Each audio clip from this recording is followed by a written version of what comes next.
A father's worst nightmare isn't death. It's discovering who wants you dead. My name is Walter Brown, and I'm a 62-year-old retired firefighter from Dallas, Texas. 6 months ago, lung cancer changed my life. 3 days ago, I overheard my son-in-law tell my daughter that the pills will make it look natural. I thought he was talking about helping me die peacefully. I was wrong. He was planning something much worse.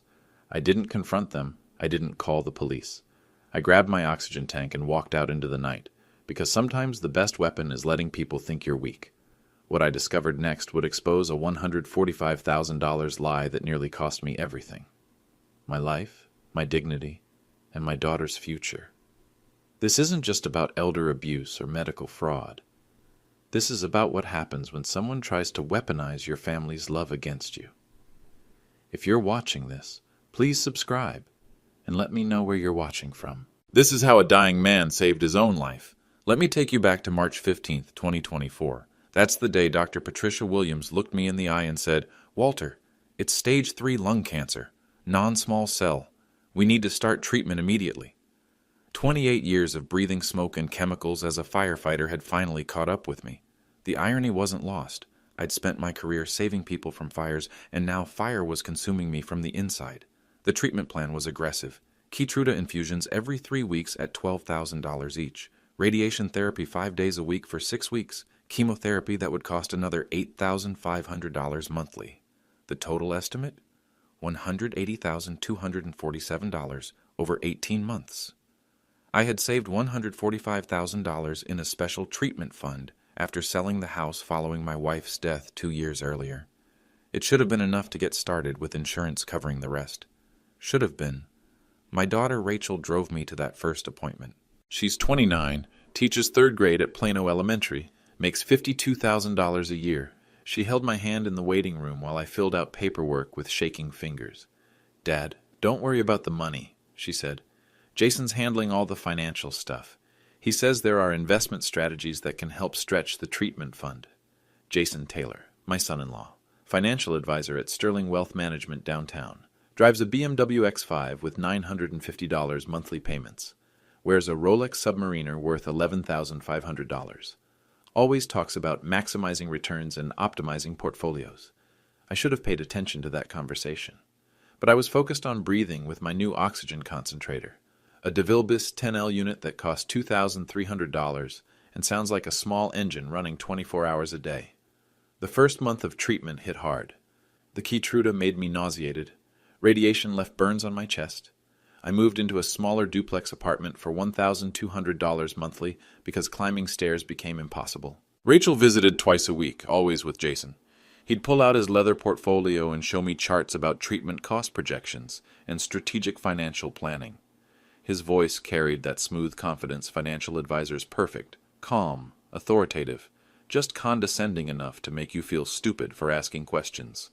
"Walter, you need to trust the process," he'd say, adjusting his expensive watch. "Medical expenses are complex. That's why Rachel and I are handling the administrative burden." Administrative burden? That's what my fight for life had become. By May, I started noticing things, small things. The parking receipts at the cancer center cost $8 daily. I'd been there 72 times, but Jason claimed we'd only been billed for 31 visits.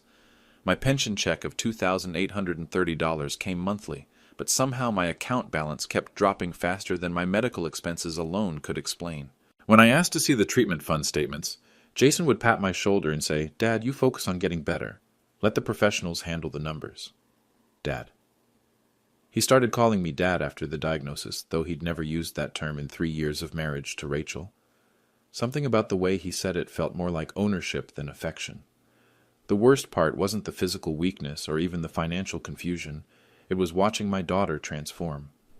Rachel had always been independent, strong-willed like her mother, but now she spoke in Jason's phrases. "Dad needs to focus on quality of life. We can't let medical costs destroy the family's future. Sometimes letting go is the most loving choice." By early June, I was spending $850 weekly on supplemental oxygen, plus $3,200 monthly for chemotherapy my insurance wouldn't fully cover. My duplex felt like a medical facility, oxygen tanks, pill organizers, appointment calendars covering every surface. But I had no idea the money was already gone. and I definitely didn't know what Jason was planning to do about it. The first real warning sign came on June 8th during my weekly oncology appointment. Dr. Williams pulled me aside after reviewing my latest scans. "Walter, your insurance pre-authorization for next month's Keytruda was denied. They're saying the payments haven't been consistent enough to justify continued coverage." Inconsistent payments? I'd been meticulous about medical bills my entire adult life. 28 years with the fire department taught me to keep every receipt, document every expense. "There must be some mistake, Doc. Jason handles all the financial coordination. He assured me everything was current." Dr. Williams frowned at her computer screen. "According to our records, your account shows irregular payment patterns. Some weeks fully paid, others completely missed. It's creating red flags with the insurance company." That evening, I called Jason directly. Rachel was at a school board meeting, so it was just him and me for the first time in months. "Walter, insurance companies are bloodsuckers," he said, that smooth advisor voice in full effect. "They deny claims hoping people will give up. It's all about persistence and knowing how to work the system." "But Dr. Williams said the payments themselves were irregular." "Dad, you're stressed. Medical treatment is overwhelming. That's exactly why Rachel and I took this burden off your shoulders." There it was again. Burden. "Jason, I need to see the treatment fund statements. All of them." Silence stretched for 15 seconds, then, "Of course, I'll bring everything by this weekend. But Walter, I need you to trust that I'm protecting your family's financial future. Sometimes that means making difficult decisions about resource allocation." Resource allocation. I wasn't Walter anymore. I was a resource being allocated. After hanging up, I sat in my duplex surrounded by medical equipment and did the math I should have done months earlier. My oxygen concentrator, $2,300. Monthly oxygen supplies, $850. Chemotherapy drugs, $3,200. Keytruda infusions, $12,000 each. Radiation copays, $340 weekly. Even with insurance covering 70%, my out-of-pocket costs were running $8,400 monthly. Over 3 months of treatment, I should have spent approximately $25,200 from the treatment fund. But here's what scared me. I had no idea how much money was actually left. Jason controlled the checking account. Jason coordinated with insurance. Jason decided which treatments were cost-effective and which were unnecessary expenses. I'd handed over financial control because I trusted him to care about Rachel's future. Now I was wondering if Rachel's future was the only thing he cared about. That night, I called my pension fund directly to verify my monthly deposits. The representative confirmed my $2,830 checks were being deposited regularly into an account ending in 7,749. But I'd never seen an account number ending in 7,749. "Sir, can you confirm the account holder name?" "Walter Brown," I said. "I'm sorry, but our records show this account belongs to Jason Taylor, with Walter Brown as a secondary authorized user." My blood went cold. Jason had set up the account structure so my pension money flowed through him first. Every month for 6 months, my $2,830 had been going into his control before any medical expenses were paid. The next morning brought worse news. I called Sterling Wealth Management to schedule a meeting with Jason, but the receptionist's response stopped me cold. "I'm sorry, but Mr. Taylor is currently on administrative leave pending an internal review." Administrative leave. Financial advisors don't get placed on administrative leave for performance issues. They get suspended for compliance violations, unauthorized trading, or client fund irregularities. I spent that afternoon making phone calls to every medical provider who'd treated me. Oncology billing, $47,000 outstanding balance. Radiation oncology, $23,000 past due. Pharmacy, $8,900 unpaid invoices. Total unpaid medical bills, $78,900. If Jason had been making payments from my $145,000 treatment fund for 3 months, there should have been $119,800 remaining. Instead, providers were threatening to suspend treatment due to non-payment. The math was ugly, but clear. Somewhere between my treatment fund and my medical bills, over $100,000 had vanished. But the real terror came when I realized what this meant for my survival. Without consistent treatment, Dr. Williams had been blunt about my prognosis. 6 months, maybe 8. With aggressive treatment and some luck, I could have 2 to 3 years. Jason wasn't just stealing money, he was stealing time.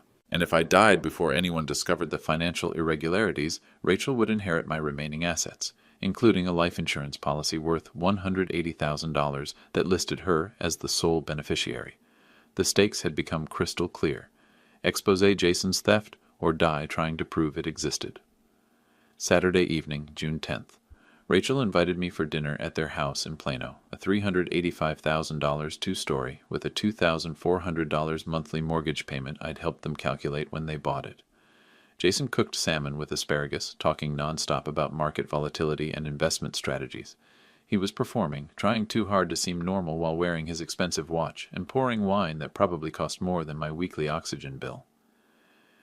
"Dad, we need to discuss your treatment plan going forward," he said, cutting his salmon into precise pieces. "What about it? The costs are becoming unsustainable." "We've run projections, and at current spending levels you'll exhaust all available resources within 2 months. Rachel nodded, echoing his language perfectly. "Dad, Jason showed me the numbers. We can't let medical expenses destroy everyone's financial security."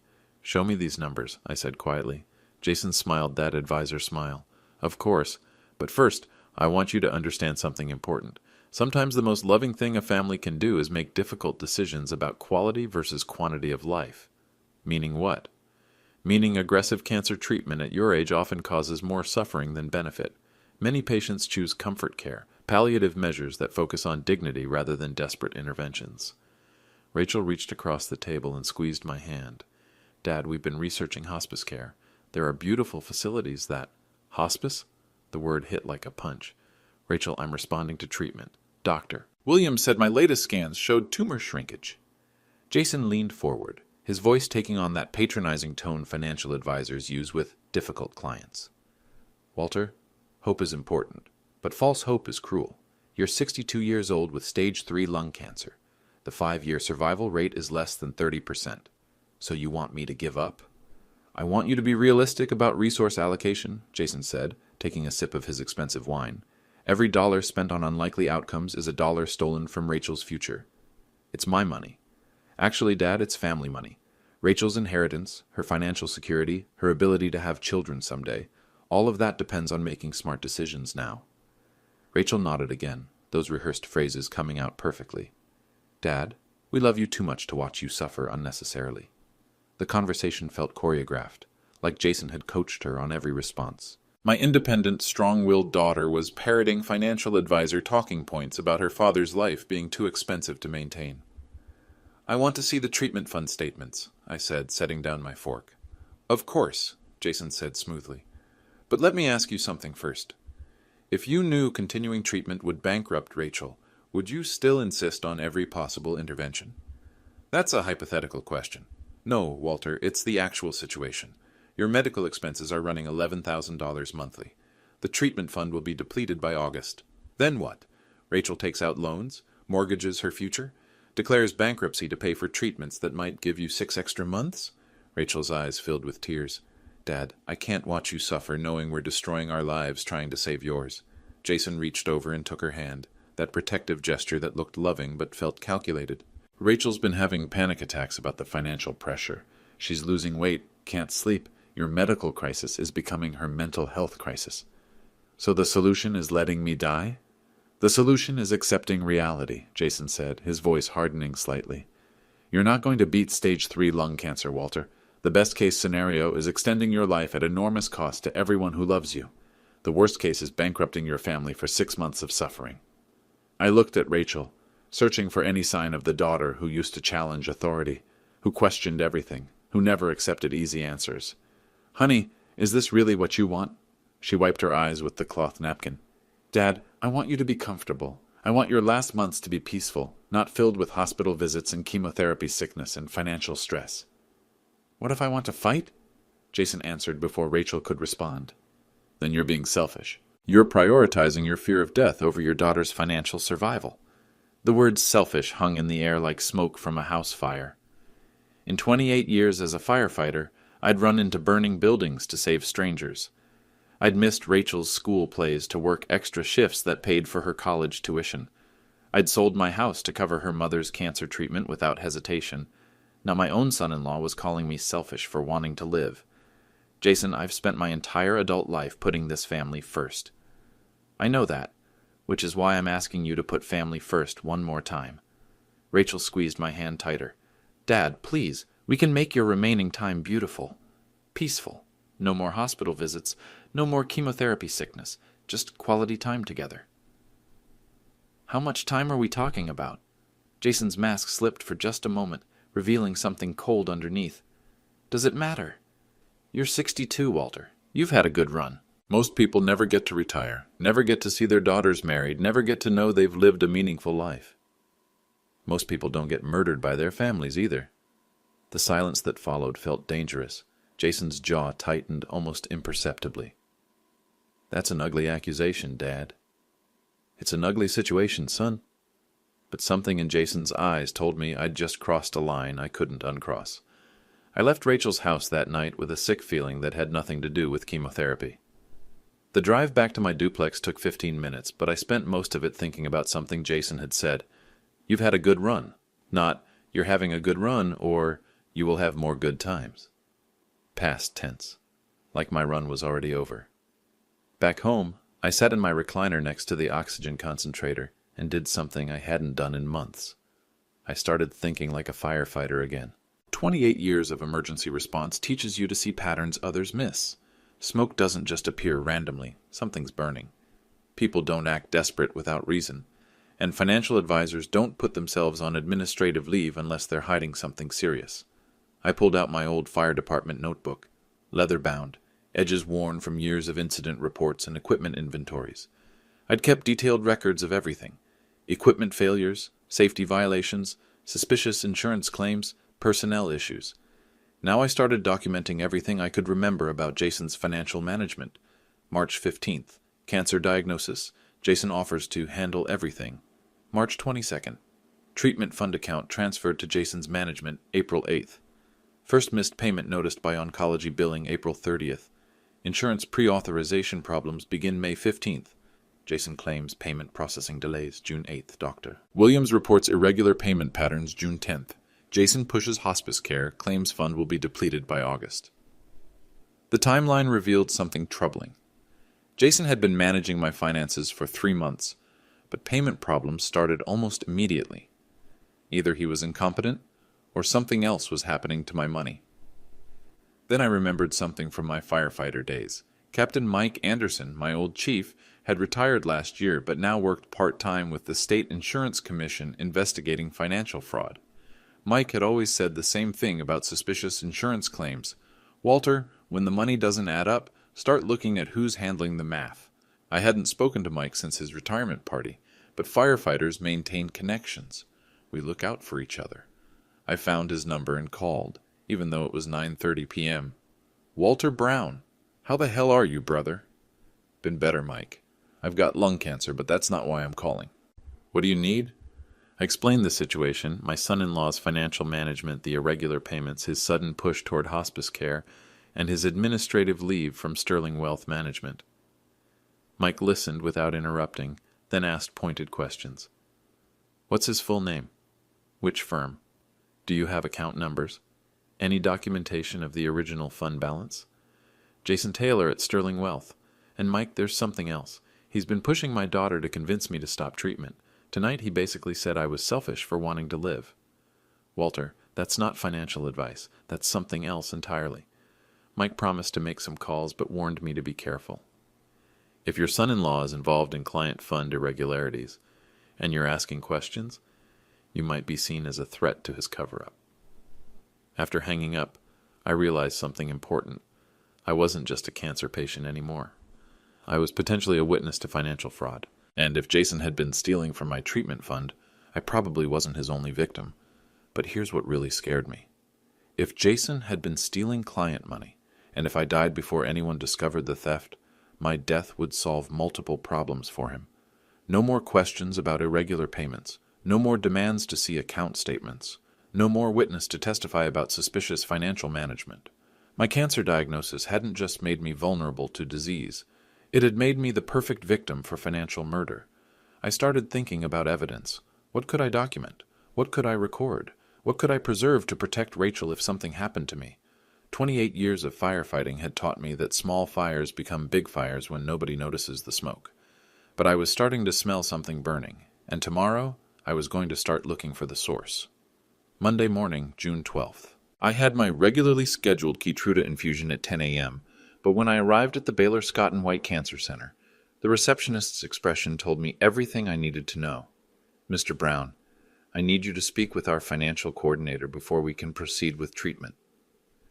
The financial coordinator was a kind woman named Mrs. Patterson, who had been trying to help me navigate insurance complications for months. She led me to a small office that smelled like disinfectant and bad news. "Walter, I'm sorry, but your account is now $52,000 past due. We can't continue treatment without either full payment or a concrete payment plan. But Jason Taylor has been managing all financial arrangements. He told me everything was current." Mrs. Patterson pulled up my account on her computer screen. "According to our records, payments have been sporadic and insufficient since April. Several checks were returned for insufficient funds. Others were never submitted at all." She turned the screen toward me. The payment history looked like a patchwork of missed opportunities. $3,400 paid in March, $0 in April, $1,200 in May, $800 early June. This can't be right. I have $145,000 in a dedicated treatment fund. "Sir, we can only work with what we receive. If there's a problem with your financial management, you need to resolve it before we can resume treatment." I was scheduled to receive Keytruda that morning. Missing the infusion would disrupt my treatment cycle and potentially compromise the progress we'd made shrinking my tumors. But without payment, they couldn't proceed. That's when Jason walked into the financial coordinator's office without knocking. "Sorry I'm late," he said, adjusting his expensive watch and carrying his leather portfolio. "Walter, I told you I'd handle this conversation." Mrs. Patterson looked confused. "Mr. Taylor, we weren't expecting you."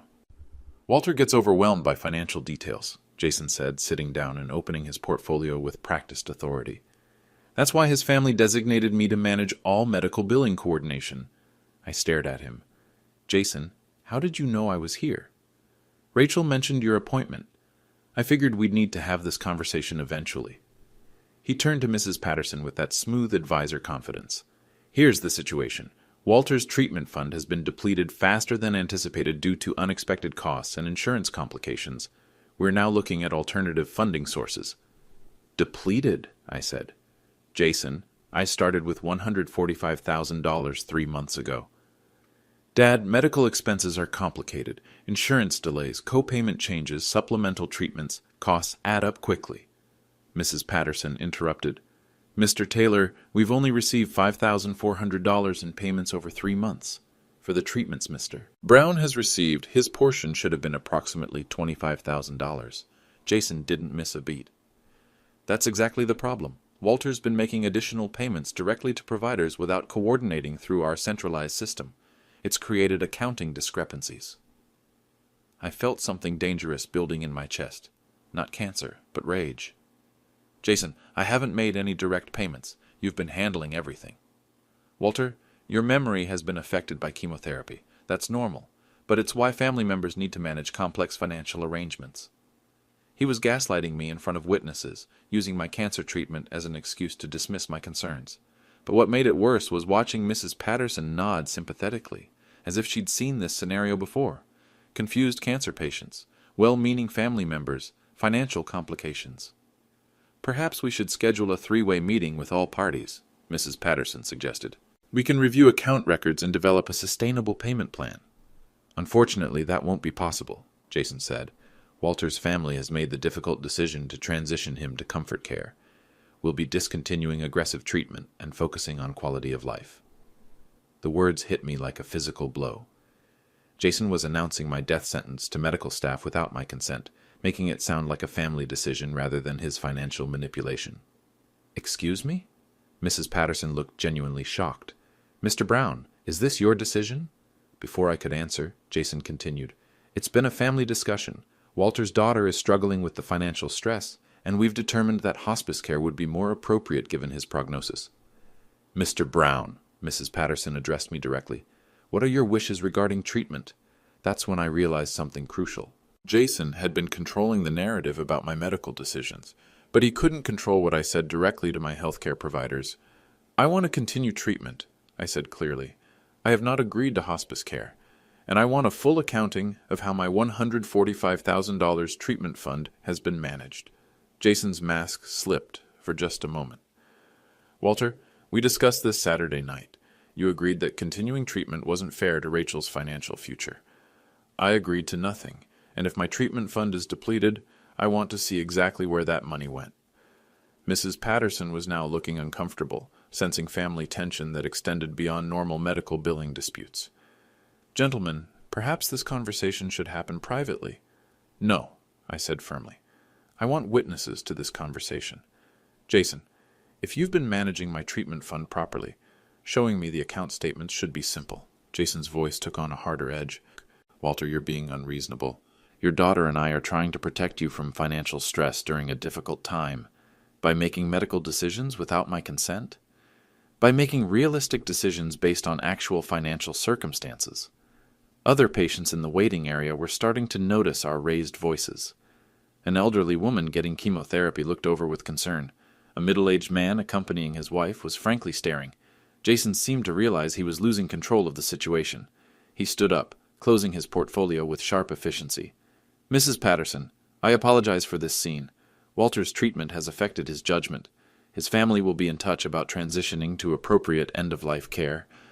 Jason, I said quietly, if you walk out of this office without explaining where my treatment money went, I'm going to assume you stole it. He stopped at the door, turned back with something cold in his eyes. That's a serious accusation, Walter. Be very careful about statements you can't prove. Then give me proof I'm wrong. Jason left without another word. Mrs. Patterson sat in uncomfortable silence, clearly unsure how to proceed with a patient whose family appeared to be in open conflict about basic treatment decisions. But I wasn't embarrassed by the public confrontation. I was energized by it, because Jason's reaction told me everything I needed to know. When someone steals your money, they avoid conversations about account statements. When someone steals your life, they avoid witnesses to your resistance. Jason Taylor was avoiding both. Tuesday morning brought the phone call that changed everything. Walter, it's Mike Anderson. We need to meet. Today. My old fire captain's voice carried that tone I remembered from serious incidents. Calm but urgent, the sound of someone who discovered something important and potentially dangerous. We met at a small diner on Forest Lane at 2 p.m. Mike looked exactly the same as retirement. Weathered face, steady hands, eyes that missed nothing. But he was carrying a manila folder that immediately commanded my attention. Walter, I made some calls about Jason Taylor. What I found is worse than financial mismanagement. He opened the folder and spread documents across the table like evidence at a crime scene. Bank statements, investment records, client complaints, and what looked like an official investigation report. Sterling Wealth Management suspended Jason 3 weeks ago pending investigation for unauthorized client fund transfers. He's been moving money from client accounts into high-risk cryptocurrency investments without authorization. I stared at the paperwork. How much money? So far, they've identified $2.1 million in irregular transfers across 23 client accounts. Your treatment fund was one of the first accounts he raided. Mike pulled out a specific bank statement. Look at this. March 22nd, the day after you signed financial management authorization, Jason transferred your entire $145,000 into a cryptocurrency exchange called CryptoMax Solutions. The statement showed everything. Initial deposit $145,000.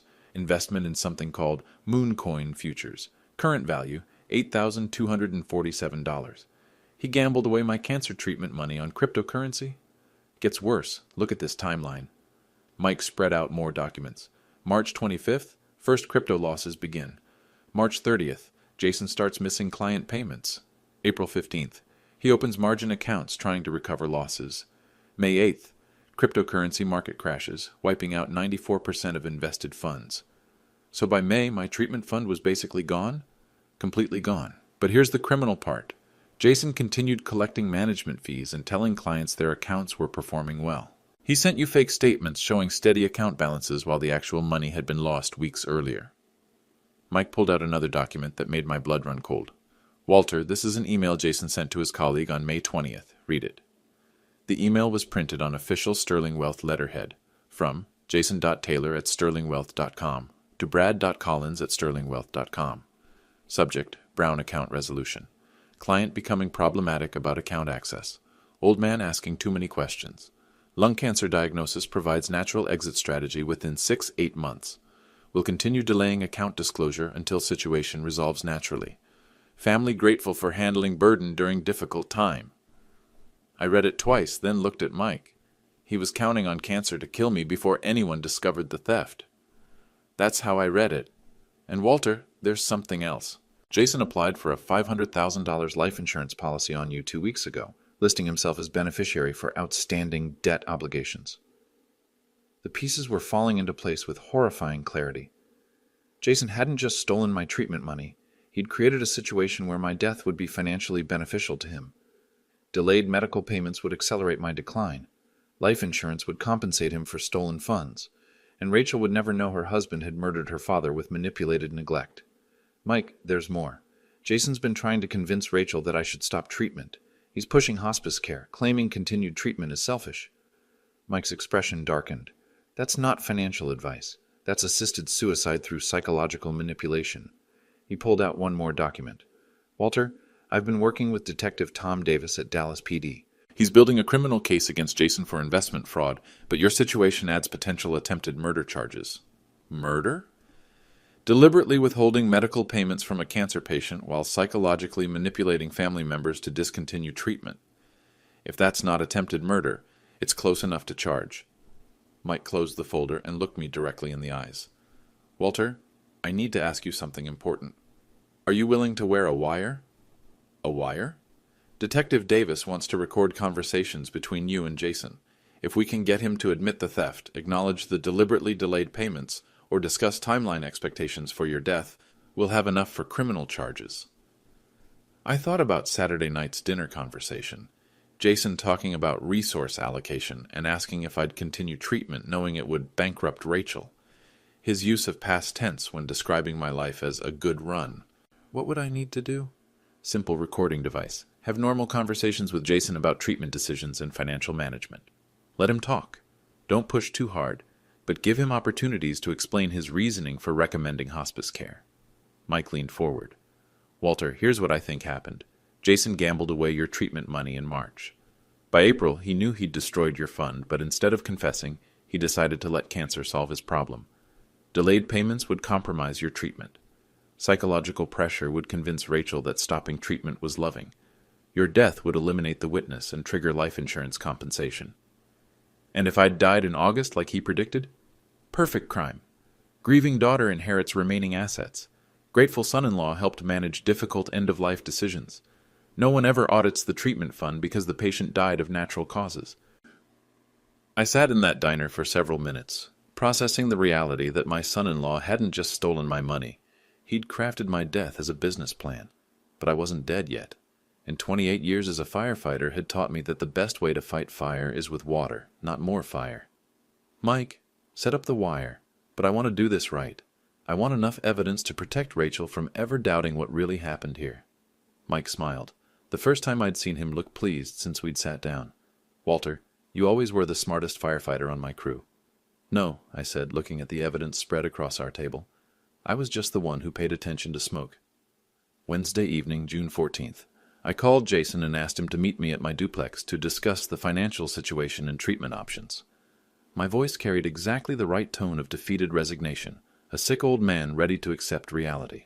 Detective Davis had fitted me with a small recording device that looked like a hearing aid battery. The plan was simple. Let Jason explain his reasoning for recommending hospice care while discussing the treatment fund depletion. Jason arrived at 7 p.m. carrying his leather portfolio and wearing that expensive watch. He seemed more relaxed than during our confrontation at the cancer center, probably assuming I'd accepted his narrative about realistic decisions. Walter, I'm glad you called. Rachel's been worried about the stress this is causing you.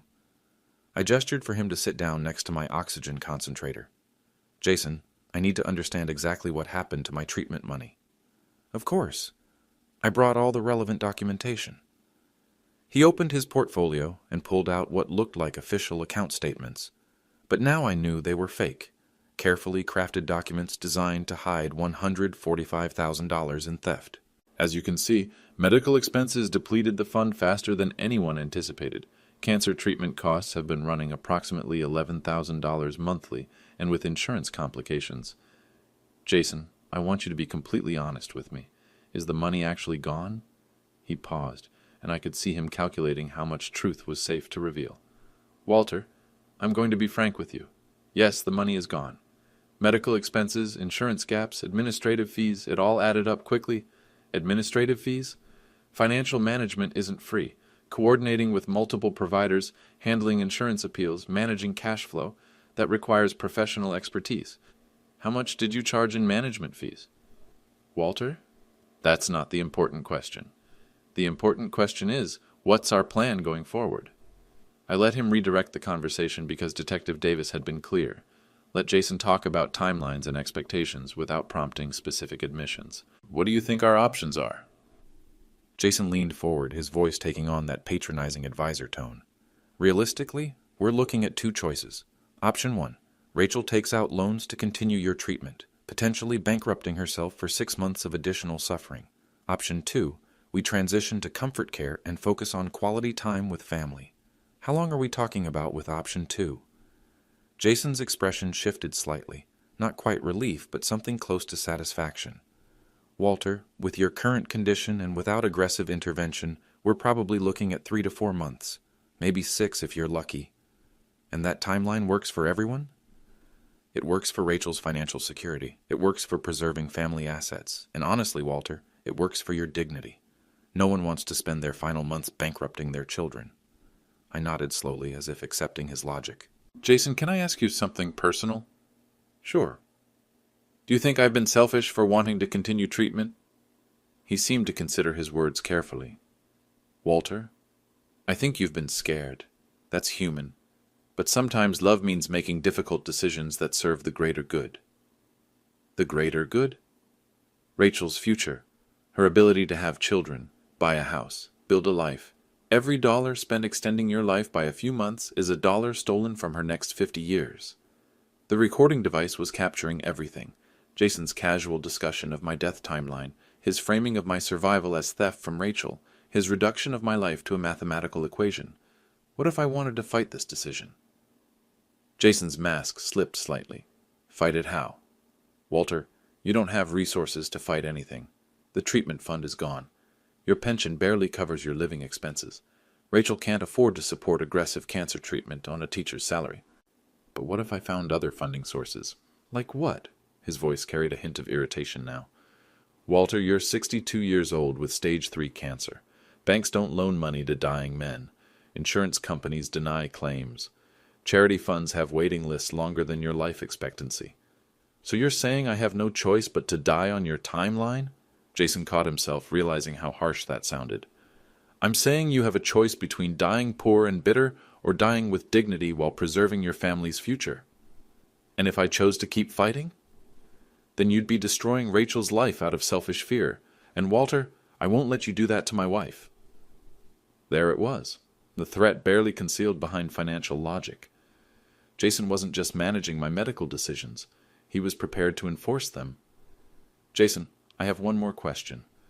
If something happened to me sooner rather than later, what would happen to Rachel financially? She'd be fine. Better than fine, actually. Your life insurance would eliminate any outstanding medical debt, plus provide some cushion for her future. How much life insurance? Enough to handle everything. Walter, that's why I've been trying to help you see the bigger picture.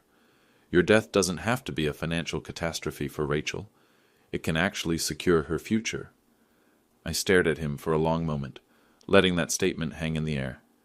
Jason Taylor had just described my death as a financial opportunity while discussing timeline management and resource allocation. So if I agreed to hospice care, how quickly would that process move? We could have you in a facility within a week, comfortable, pain-free, surrounded by people who understand end-of-life care. Rachel could visit daily without the stress of treatment schedules and medical bills. And you think that's the right choice? Jason leaned back, his voice softening into what he probably thought was compassionate guidance. Walter, I think it's the loving choice.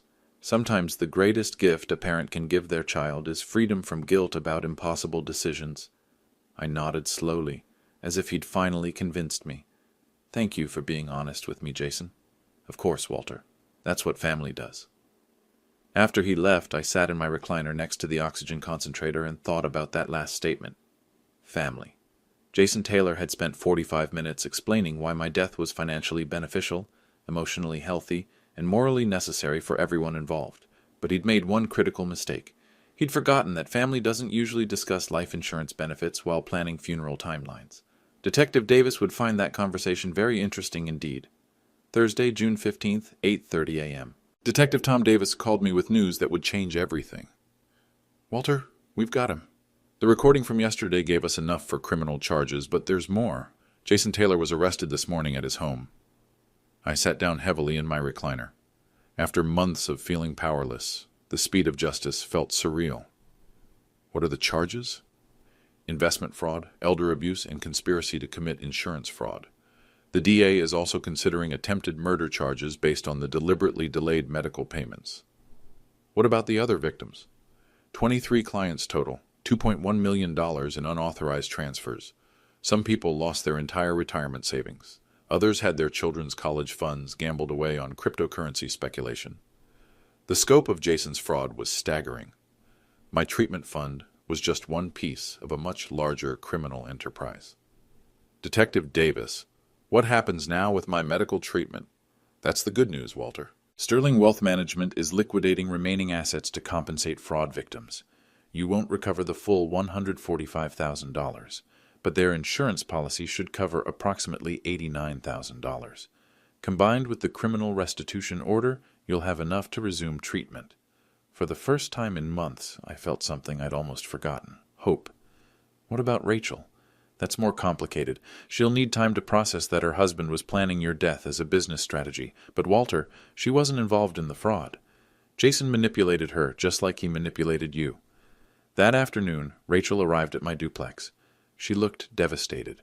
Red eyes, shaking hands, the kind of grief that comes from discovering someone you trusted was systematically destroying people you love. Dad, I'm so sorry. She collapsed into the chair across from my recliner. I had no idea what Jason was doing. I thought he was protecting our family. Honey, you couldn't have known. He's a professional manipulator. But I should have questioned him when you asked to see the account statements. I should have supported you when you wanted to continue treatment. Instead, I repeated his talking points about being realistic and not being selfish. Rachel started crying. Deep, wrenching sobs that seemed to come from months of suppressed doubt and confused loyalty. Dad, he convinced me that loving you meant letting you go. He made it sound noble and necessary. I actually believed that pushing you toward hospice was the kindest thing I could do. I reached over and took her hand. Rachel, Jason is very good at making people believe his lies. That's how he stole $2.1 million from 23 families. 23 families? Dad, how many people did he hurt? Over the next hour, I explained everything Mike Anderson had discovered. The cryptocurrency gambling, the fake account statements, the email about my cancer providing a natural exit strategy, the life insurance policy naming Jason as beneficiary. Rachel listened in stunned silence, occasionally asking questions, but mostly trying to process the scope of her husband's betrayal. Dad, what happens to Jason now? He's facing federal charges. With the evidence Detective Davis collected, he's looking at 15 to 20 years in prison. Good, she said quietly. I know I should feel sad about my marriage ending, but mostly I feel angry. He tried to kill my father for money he'd already stolen. The next few weeks brought a parade of legal proceedings, media attention, and family healing conversations. The Dallas Morning News ran a front-page story about the Sterling Wealth Management fraud on June 18th. Local financial advisor charged in $2.1 million elder abuse scheme. Jason's photograph appeared next to details about his theft and attempted murder charges. Dr. Williams resumed my treatment schedule once the insurance issues were resolved. My Keytruda infusions continued every 3 weeks. The radiation therapy resumed on an accelerated schedule to compensate for the delay. Most importantly, my latest scans showed continued tumor shrinkage. By July, I'd gained back 15 pounds and was breathing more easily. The oxygen concentrator still ran constantly, but I needed supplemental oxygen less frequently during daily activities. Rachel filed for divorce on July 8th. She also started seeing a therapist to process the psychological manipulation she'd experienced. Dad, I need to understand how I let someone convince me that your death was a loving choice. Jason Taylor pleaded guilty on August 22nd to avoid trial. He was sentenced to 18 years in federal prison and ordered to pay $2.1 million in restitution to his victims. During his sentencing hearing, I was allowed to make a victim impact statement. I looked directly at Jason and said, "You tried to weaponize my daughter's love against me. You failed. Family protects each other. It doesn't calculate profit margins on death timelines." Jason stared at the floor throughout my statement. He never apologized. The final piece of justice came in September when Sterling Wealth Management's insurance settlement provided full restitution to all fraud victims. My treatment fund was restored to $145,000, plus interest and legal fees. But the real victory was much simpler. I was still alive to fight. Today is October 14th, 2024, 4 months after Jason Taylor was sentenced to federal prison, and I'm sitting in my oncologist's office receiving the best news I've heard all year.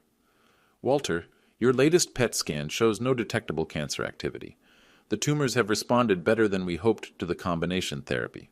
Dr. Williams smiled as she showed me the scan images.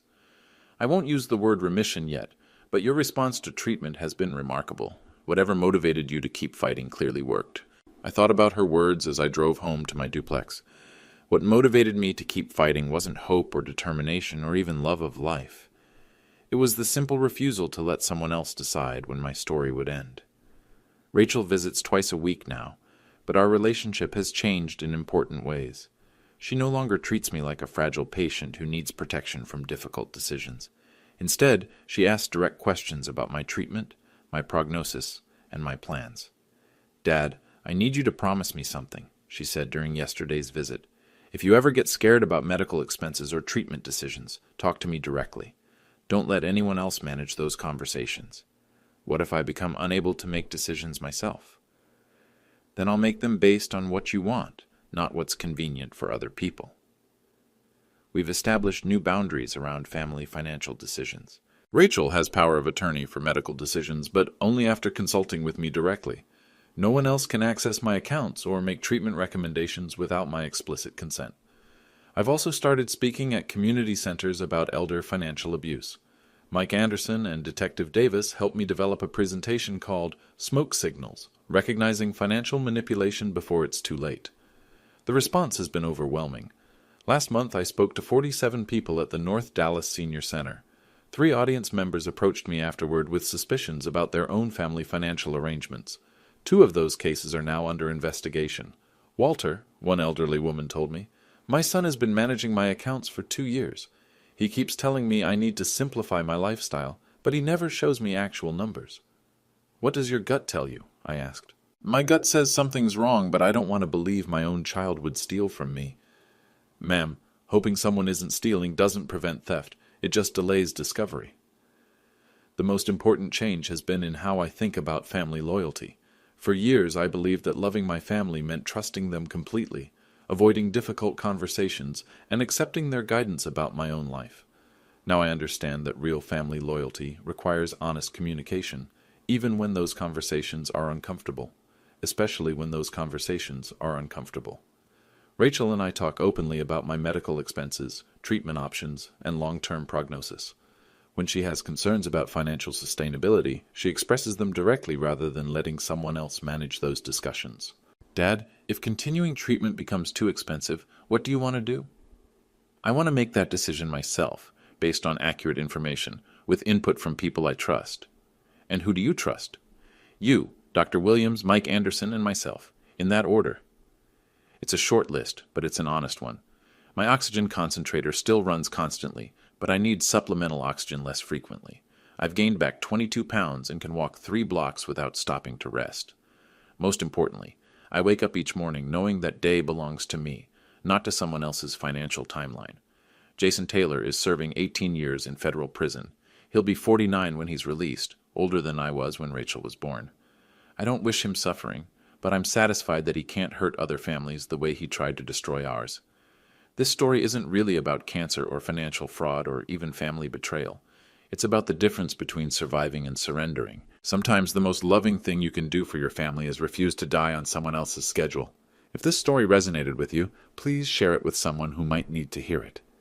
And remember, when something doesn't feel right about your family's financial arrangements, Trust that instinct. Your life might depend on it.